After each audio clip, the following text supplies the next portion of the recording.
today about not getting stagnant in life. It's so easy to get stuck in a rut to where we're not growing, we're not improving. We've gotten comfortable and we just accept the status quo.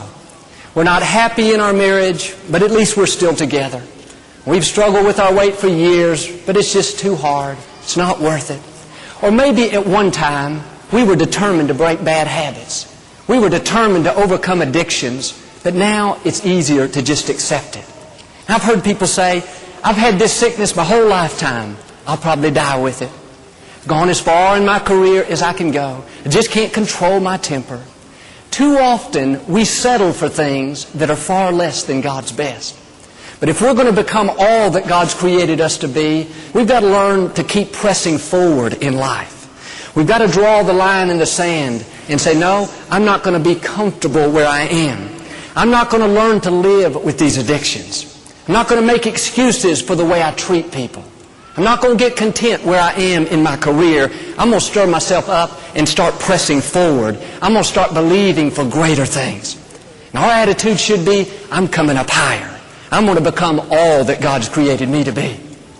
The Scripture says in Proverbs that the path of the righteous gets brighter and brighter. That means we should be increasing. We should be seeing more of God's blessings and favor in our lives. We should be displaying more of His character, more kindness, more compassion, more patience. Our attitude this year should be better than it was last year. But some of you are stuck in a rut. You're not growing. You're not improving. You've just settled where you are. And it's easy to try to justify. Well, everybody in my family is like this, Joel. I can't help it. My mother was depressed. That's why I'm kind of depressed. My father, he had a bad temper. Now I have one. Or all my relatives struggle with alcohol. That's why I had this problem. No, those are wrong mindsets. You may have been influenced by your past, but you don't have to be controlled by it. Don't learn to live with things like that. Yes, that may be the reason you are the way you are, but don't let it be an excuse to stay the way you are. You can come up higher. And there's an interesting scripture here in Ezekiel 18, verse 2. It says, what do you mean by quoting this proverb? The fathers ate the sour grapes, and now the children's teeth are set on edge. As surely as I live, declares the sovereign Lord, you will no longer quote this. What's happening here is this is a proverb they had been living by. And it was basically saying, since the father did wrong, then the children will have problems as well. Since the father ate the sour grapes, because the parents had addictions, because the grandparents were defeated and depressed, then the children will struggle with the same things. That was their philosophy. Everything just keeps getting passed down.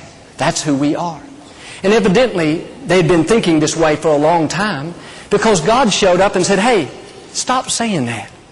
Why are you using your relatives as an excuse? Why are you using your parents and how you were raised and what you didn't have as a reason to stay the way you are? As long as the sovereign Lord is alive, you don't have to be bound by the bondages of the past.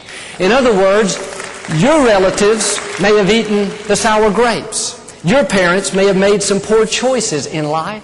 Maybe you look back in your bloodline and you see all kinds of defeat and mediocrity that goes back for generations. But God is saying it does not have to affect you. Yes, it may have given you some disadvantages. Yes, it may have held you back for a little while, but this is a new day.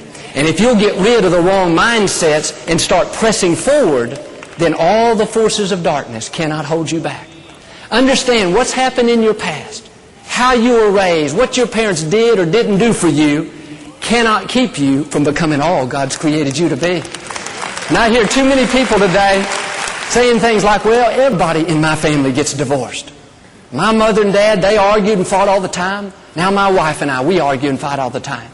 Or I'm negative, judgmental, critical because of the environment I was raised in. No, those are wrong mindsets. The Scripture says you are a new creation. The old has been passed away. And we hear a lot about generational curses today, and they are real. Things can be passed down. Medical science tells us sicknesses and diseases, even addictions and bad habits, they can be passed down genetically through our blood, through our DNA. And I read where if your father was an alcoholic, you have 3 times the chance of becoming one as well. And in the natural, there are genetics. Things can be hereditary, but in the spiritual realm, it's a different story. And God is saying, as long as the sovereign Lord is alive and well in your heart, you don't have to eat the sour grapes. You've been redeemed. You're not under the curse anymore. You're under the blessing. The old has passed away. When you came to Christ, you stepped into a new bloodline. And the good news is, there's no defeat in this new bloodline. There's no lack in this new bloodline. There are no addictions, no sickness, no mediocrity. Get a vision for who you are. You are a child of the Most High God. You have His royal blood flowing through your veins. There is nothing in life that you cannot overcome. There is no obstacle, no mediocrity, no addiction, no bad habit, no sickness.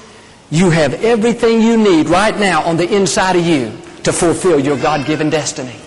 But if this is going to happen, you've got to rise up and start acting like it. You've got to get rid of that weak, defeated mentality. You will never live in victory as long as you're sitting around in self-pity, blaming the past, blaming your parents, blaming your circumstances. No, quit playing the blame game and step up to the plate and deal with the things that are holding you back. I was talking to a young man the other day. He said, Joel, I know I'm ruining my marriage. I'm rude, I'm disrespectful, I just say whatever I want, I can't control my temper. He said, the thing that I dislike about it the most is I'm acting just like my father. Growing up, my dad treated my mother so rude, so disrespectfully, and I despised that about him. But now, would you believe it? I've become just like him. That's what happens when we're complacent. That's what happens when we're passive. We allow the generational curses to go from one generation to the next. I told him what I'm telling you. You don't have to eat the sour grapes. You're more than a conqueror. You're an overcomer. But you've got to dig your heels in and say enough is enough. You will never change what you tolerate. You've got to get fed up with it and say, you know what, I'm drawing the line in the sand. I'm not going to live like this anymore. I'm going to make changes. I'm going to treat my family right. I'm going to be kind. I'm going to walk in love. And if you will do your part and be disciplined to make good choices, God will help you to overcome anything that's trying to hold you back. And I want to stir you out of complacency. Don't learn to live with things that are less than God's best. Don't keep passing the junk down. Today can be a new beginning. Today can be a turning point in your life. Even with sicknesses, we know in the natural how things like heart disease, diabetes, even depression can be passed from one generation to the next. And you can't just sit back and accept that. Complacency will always keep you in mediocrity. Now, I'm not saying to deny it and act like it's not there. I'm simply saying don't let that determine your destiny. In other words, my grandfather may have died from cancer. My father may have died from that. But you know what? It's a new day. I don't have to eat the grapes. The buck is going to stop with me. Medical science even tells us people that have a feisty spirit, people that have an overcoming, determined attitude, they recover quicker than people that just sit back and accept things. Now, I heard somebody say, well, my arthritis has flared up on me. My depression was really bad last week. Listen, you've got to quit taking ownership of that junk. It's not your arthritis. It's not your sickness. It's not your depression. You are free. You are whole. You are a new creature, a victor and not a victim. Really, a better way to look at it is you're not a sick person trying to get well. You're a well person standing against sickness. And our attitude should be, I walk in divine health. Sickness cannot live in my body. It may try to take up a temporary residence, but it's not going to last forever. It didn't come to stay. It came to pass. Well, Joel, what if I have to fight this sickness my whole lifetime? Listen, I'd rather stand against it every day and know that I died in faith than just sit back and accept a life of mediocrity. We all have things to overcome. We all have challenges. Let's don't make excuses and get complacent. I found the first place we lose the battle is in our own thinking. We have to have the right mindsets. You may have been raised by people that were negative or had addictions and bad habits, and now you struggle with them, but you've got to make up your mind they are not going to last forever.